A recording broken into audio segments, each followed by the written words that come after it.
সমস্ত স্তরের মানুষকে আরো বেশি সংগঠিত করে তীব্র আন্দোলন গড়ে তোলার অভিপ্রায় নিয়ে সদর মহকুমার 24তম সম্মেলনকে পরিচালনা করতে চাইছে।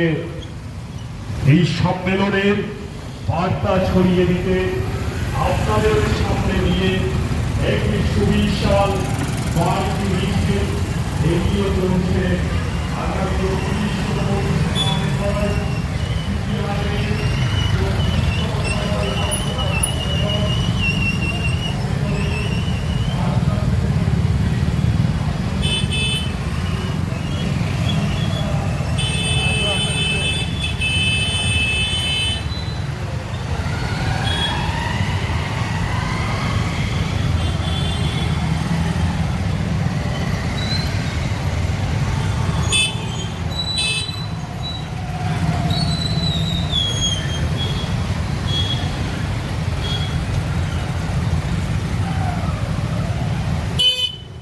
ভারতের কমিউনিস্ট পার্টি মার্ক্সবাদীর সদর মহকুমা 24তম সম্মেলন আগামী 24 এবং 25শে নভেম্বর সম্মেলনের সফল করার বার্তা দিচ্ছি।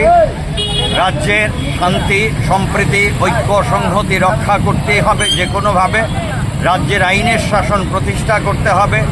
রাজ্যে বিজেপি আইপিএফটি মথার সরকার বর্তমানে রয়েছে। তারা বলেছিল মানুষের জন্য তারা নিত্য প্রয়োজনীয় জিনিসের দাম কমাবে, বেকারত্বের যন্ত্রণা কমাবে, অথচ জিনিসের দাম কমছে না। বিদ্যুতের মাসুল বাড়ছে, প্রতিদিন গ্যাসের মাসুল বাড়ছে, নিত্য প্রয়োজনীয় জিনিসের দাম বাড়ছে। এইগুলোর বিরুদ্ধেও সাধারণ মানুষ এগিয়ে আসবেন, রাজ্যের ঐক্য সংহতি রক্ষা করবেন, এটাই হচ্ছে আমাদের মূল বার্তা।